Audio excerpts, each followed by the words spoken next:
நம்ம Ashwin sweets and snacks export பண்றதுக்கு 7373041434 மற்றும் www.ashwinsweets.com கான்டாக்ட் பண்ணுங்க. திரைப்பட இயக்குனர் பாரதி ராஜாவின் மகனும் நடிகருமான மனோஜ் காலமானார். அண்மையில் இதய அறுவை சிகிச்சை நடைபெற்றிருந்த நிலையில் திடீர் மரணம். நாட்டில் அடுத்த 20 ஆண்டுகளுக்கு பாரதிய ஜனதா கூட்டணியே ஆட்சியில் இருக்கும். மாநிலங்களவையில் மத்திய உள்துறை அமைச்சர் அமித்ஷா திட்டவட்டம். மழைக்கால கூட்டத்தொடரின் போது புதிய வருமான வரி மசோதா மீது விவாதம். நாடாளுமன்றத்தில் மத்திய நிதியமைச்சர் நிர்மலா சீதாராமன் தகவல். டெல்லியில் கோடிக்கணக்கான ரூபாய் பணம் கண்டெடுக்கப்பட்ட நீதிபதி வீட்டில் உச்சநீதிமன்ற விசாரணை குழு நேரில் ஆய்வு. பணம் எரிந்து கிடந்த இடத்தையும் பார்வையிட்டு விசாரணை. வரும் 27ஆம் தேதி வரை மேற்கு தொடர்ச்சி மலை மற்றும் அதனை ஒட்டிய தமிழக மாவட்டங்களின் ஓரிரு இடங்களில் மிதமான மழைக்கு வாய்ப்பு. தென்னிந்தியாவில் கிழக்கு மற்றும் மேற்கு திசை காற்று சந்திக்கும் பகுதி நிலவுவதால் மழை பெய்யக்கூடும் என வானிலை மையம் தகவல். தமிழகத்தின் ஓரிரு இடங்களில் வரும் 29ஆம் தேதி வரை இயல்பை விட 3 டிகிரி செல்சியஸ் வரை வெப்பம் அதிகரிக்க வாய்ப்பு.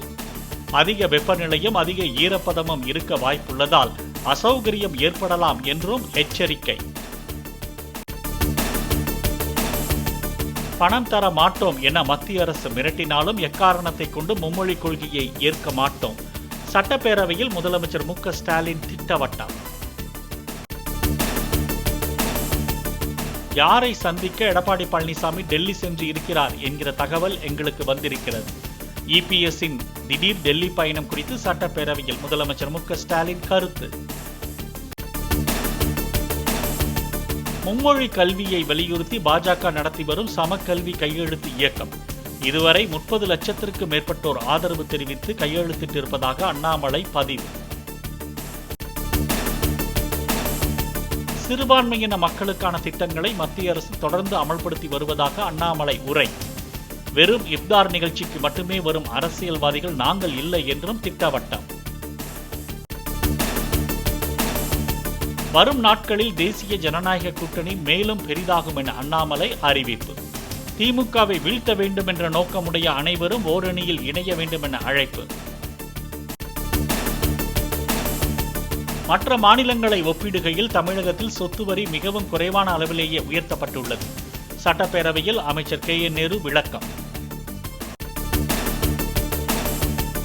ராமநாதபுரம், பெரம்பலூர் நகராட்சிகளை மாநகராட்சிகளாக தரம் உயர்த்த நடவடிக்கை. சட்டப்பேரவையில் அமைச்சர் KN நேரு அறிவிப்பு. கொலை உள்ளிட்ட குற்றங்கள் அதிகரித்து வருவதாக எழுந்த புகார் எதிரொலி. நெல்லை சரக டிஐஜி மூர்த்தி மாற்றம், மதுரைக்கு புதிய டிஐஜி நியமனம். சென்னை மயிலாப்பூர் துணை காவல் ஆணையர் ஹரிகிரண் பிரசாத் மாற்றப்பட்டு புதிய துணை ஆணையராக கார்த்திக் நியமனம். சென்னை மாநகர காவல் 1ஆம் உளவு பிரிவு துணை ஆணையராக சக்திவேலை நியமித்தும் தமிழக அரசு உத்தரவு. டாஸ்மாக் முறைகேடு வழக்கை அமலாக்கத்துறை விசாரிக்க தடை கோரி தமிழக அரசு தொடர்ந்த வழக்கு. சென்னை உயர்நீதிமன்ற நீதிபதிகள் MS ரமேஷ், N செந்தில்குமார் ஆகியோர் வழக்கிலிருந்து விலகுவதாக திடீர் அறிவிப்பு. திருநள்ளாறு ஆலயத்தில் வரும் 29ஆம் தேதி சனி பெயர்ச்சி விழா நடைபெறாது என ஆலய நிர்வாகம் அறிவிப்பு. வாக்கிய பஞ்சாங்கத்தின் அடிப்படையில் வரும் 2026ஆம் ஆண்டில்தான் சனி பெயர்ச்சி நடைபெறுவதாகவும் விளக்கம். சென்னை தரமணி தர்மாம்பாள் பாலிடெக்னிக் கல்லூரிக்குள் அத்துமீறி நுழைந்து SFI அமைப்பினர் திடீர் போராட்டம். பாதுகாப்புக்காக நின்ற போலீசார் மீது தாக்குதல் நடத்தியதால் பரபரப்பு. சென்னை தரமணி தர்மாம்பாள் பாலிடெக்னிக் கல்லூரிக்குள் கும்பலாக நுழைந்து போலீசார் மீது தாக்குதல் நடத்திய SFI மாணவர் அமைப்பினர் போலீசாரின் சீருடையையும் பிடித்து இழுத்து மிரட்டியதால் அதிர்ச்சி. நகர்ப்புற மற்றும் கிராமப்புற உள்ளாட்சிகளில் காலியாக உள்ள மொத்தம் 448 பதவி இடங்களுக்கு இடைத்தேர்தல் மே மாதத்தில் நடைபெறும் என மாநில தேர்தல் ஆணையம் அறிவிப்பு.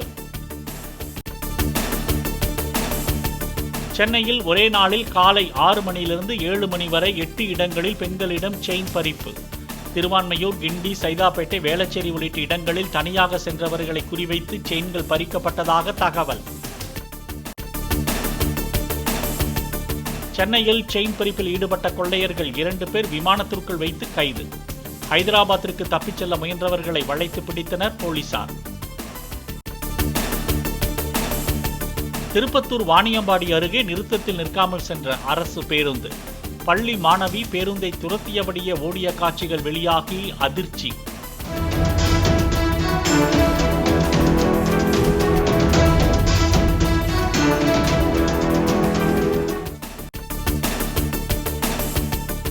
வாணியம்பாடி அருகே நிற்காமல் சென்ற அரசு பேருந்தில் ஏற மாணவி ஓடிச் சென்ற வீடியோ வெளியானதன் எதிரொலி. பேருந்தின் ஓட்டுநர் சஸ்பெண்ட், நடத்துனர் டிஸ்மிஸ். நெல்லையில் ஓய்வு பெற்ற எஸ்ஐ ஜாகிர் ஹுசேன் கொல்லப்பட்ட வழக்கை தாமாக முன்வந்து விசாரணைக்கு ஏற்றது தேசிய மனித உரிமைகள் ஆணையம். உயிருக்கு ஆபத்து இருப்பதாக காவல்துறைக்கு புகார் அளிக்கப்பட்டும் கொலை நிகழ்ந்துள்ளதாக குற்றச்சாட்டு. சென்னையில் ஆபரண தங்கத்தின் விலை சவரனுக்கு 240 ரூபாய் குறைந்தது. கிராமுக்கு 8185 ரூபாய்க்கும் சவரனுக்கு 65,480 ரூபாய்க்கும் விற்பனை. நம்ம Ashwin sweets and snacks export பண்றதுக்கு 7373041434 மற்றும் www.ashwinsweets.com கான்டாக்ட் பண்ணுங்க.